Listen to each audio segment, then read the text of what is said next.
इस पत्रकार वार्ता में स्वागत है। संसद का सत्र चल रहा है और विभिन्न विषय चर्चा के सामने आ रहे हैं। पिछले ही दिनों मैं COP28 से लौटकर भी आया। पूरे विश्व में चलने वाली जलवायु परिवर्तन की वार्ता में माननीय प्रधानमंत्री श्री नरेंद्र मोदी जी के नेतृत्व में भारत विकासशील देशों की आवाज बनकर उभरा है। इसका अंदाजा इस बात से भी लगाया जा सकता है कि G20 के इस कार्यक्रम के दौरान जो दिल्ली डिक्लेरेशन हुआ उसमें भारत के नेतृत्व में जो सस्टेनेबल डेवलपमेंट के लिए ग्रीन ग्रोथ की बात रखी गई, आज पूरे विश्व में उसको स्वीकारा गया है। लेकिन विकासशील देशों को अपनी इस विकास की यात्रा में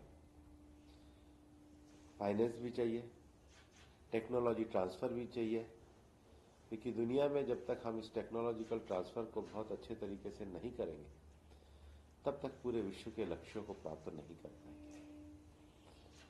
लेकिन मैं अपने एक लगातार अनुभव के आधार पर कह सकता हूं कि प्रधानमंत्री श्री नरेंद्र मोदी जी के नेतृत्व में भारत ने आज अंतर्राष्ट्रीय स्तर पर अपनी एक सम्मानजनक स्थिति प्राप्त की है।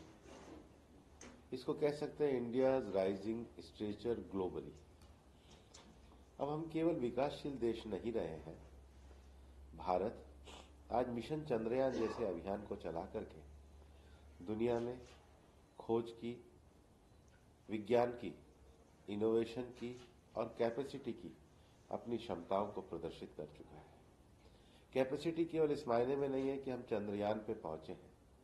हमने सबसे कम पैसों में तकनीक का भी ऐसे इस्तेमाल किया है जो ये बताती है कि भारत कम फाइनेंशियल ताकत में भी चांद पर पहुंच सकता है। और इसलिए भारत का जो चंद्रयान का बजट था वो केवल 615 करोड़ रुपए था। भारत ने दुनिया को सिखाया है कि अगर ये ताकत हो, अगर क्षमता हो, अगर योग्यता हो तो अपने संसाधनों के अंदर भी वैश्विक उपलब्धियों को पाया जा सकता है। हमें पता है कि 2014 से और 2019 के इस कार्यकाल में पूरी दुनिया ने कोविड के पैंडेमिक को देखा था। लेकिन कोविड के पैंडेमिक में ऐसा लगता था कि दुनिया में जो बड़ी देश जिनकी जनसंख्या ज्यादा है वो शायद इस महामारी के चपेट में आके अपनी आर्थिक स्थिति से बदहाल हो गए। लेकिन WHO के जो ने कहा कि prepared India is a prepared world. Bharat ने जिस प्रकार से कोविड की अपनी तैयारी करी और 1 करोड़ 30 लाख की आबादी, 37 स्टेट और यूटी, 770 डिस्ट्रिक्ट और मल्टीप्लिटी ऑफ की पब्लिक हेल्थ के जो एक्शन को जो भारत सरकार के द्वारा किया गया, आज उसको विश्व में एक मान्यता प्रदान की गई। और इसलिए जो आप ये कहेंगे कि भारत की जो वी शेप्ड रिकवरी कोविड के दौरान हुई है, इसको IMF, वर्ल्ड बैंक और दुनिया के अनेकों संगठनों ने पूरी तरीके से स्वीकार किया है। भारत का जो GDP का फोरकास्ट है उसका जो विस्तार है वो 6.3% के हिसाब से भारत के अर्थव्यवस्था के विस्तार की जो हम कह सकते हैं धारा है, दिशा है, जो उसका जो वेग है वो 6.3% है। अगर दुनिया के बाकी देशों से मुकाबला किया जाए तो US में 2.1%, चाइना में 4.4%, यूरोजोन 0.7%। और ये मैं IMF की जो अक्टूबर 2023 की जो रिपोर्ट है उसके आधार पर यह आंकड़ा मैं आपके सामने प्रस्तुत कर रहा हूं। और इसलिए भारत दुनिया का एक पोटेंशियल मार्केट बना है। आज डिजिटल क्रांति में जो लेटेस्ट iPhone 15 है वो एप्पल ने उसका असेंबलिंग के लिए भारत को अपना स्थान के रूप में किया है। ताइवान की भी जो बड़ी कंपनी है फॉक्सकॉम, उन्होंने भी और जापान की कंपनी ने भी भारत को एक नया मैन्युफैक्चरिंग हब, मैन्युफैक्चरिंग डेस्टिनेशन के रूप में न केवल चिन्हित किया बल्कि आगे बढ़ाने की बात की है। प्रधानमंत्री नरेंद्र मोदी जी की लीडरशिप में आज भारत दुनिया की 5वीं अर्थव्यवस्था बड़ी बनाए, तीसरी बड़ी अर्थव्यवस्था बनने की ओर जा रहा है। ये इस बात को बताता है कि आज पूरे देश भर में जो हम विकसित भारत की संकल्प यात्रा निकाल रहे हैं, वास्तव में इस अभियान का जो सबसे बड़ा मूल लक्ष्य है कि भारत ने अपनी बुनियादी सुविधाओं को आगे बढ़ाते हुए विकास के जिस लक्ष्यों को प्राप्त किया है 2047 में, वो भारत दुनिया का सबसे बड़ा भारत बनेगा। विज्ञान, प्रौद्योगिकी, पर्यावरण आधारित विकास, ग्रीन रोड डेवलपमेंट, चंद्रयान पे जाना, ये सब तो है ही, लेकिन भारत अपनी जो मूल विरासत है, सांस्कृतिक और आध्यात्मिक पक्ष में भी दुनिया में एक ग्लोबल स्टेचर लिया है। आपको पता होगा 2014 में प्रधानमंत्री जी के आने के बाद हमने योगा को एक बड़े अभियान के रूप में रखा है।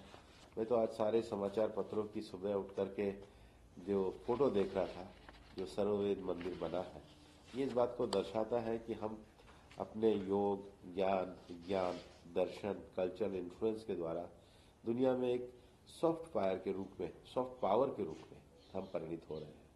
और इसलिए भारत में एलिफेंट विस्पर जैसी जो मूवी है, उनको अंतर्राष्ट्रीय स्तर पर मान्यता मिलती है।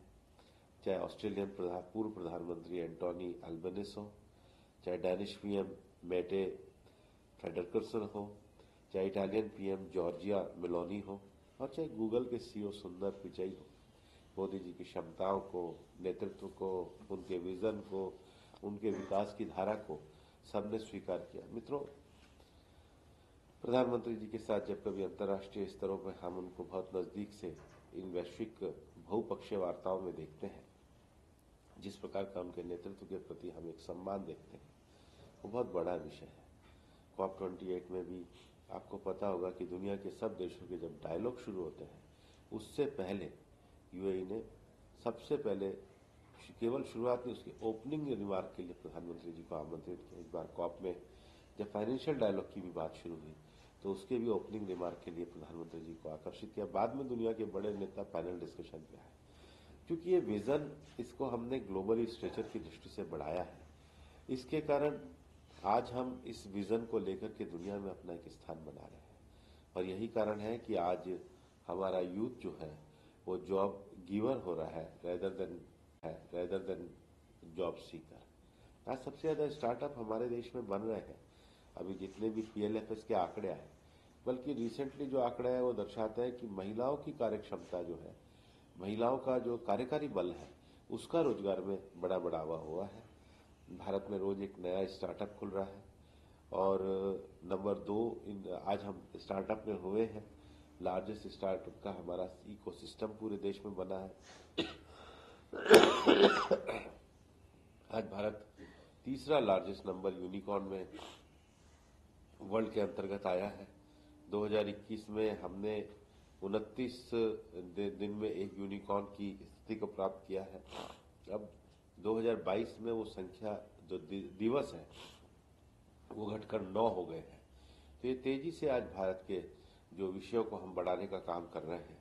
फिर क्लाइमेट एक्शन में मैंने आपको बताया है कि हमने दुनिया में क्लाइमेट एक्शन के लिए क्लाइमेट एक्शन ओरिएंटेड प्रोग्राम दिए हैं।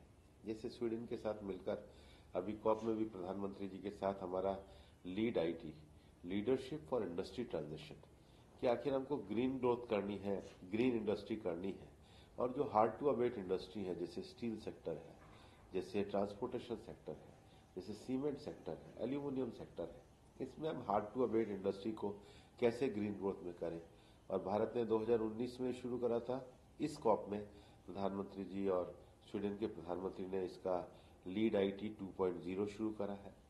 दुनिया भर में पर्यावरण के कारण जो लगातार हम देखते हैं तूफान वगैरह आते हैं, इसमें ऐसा कॉलेशन बनाया जाए जो विध्वंस होने वाले जो पर्यावरण के कारण हम कैसा इंफ्रास्ट्रक्चर के लिए कॉलेशन और कैपेसिटी बिल्डिंग, जिसको कहते हैं अपने परस्पर अनुभवों को कैसे क्षमताओं को विकसित करें।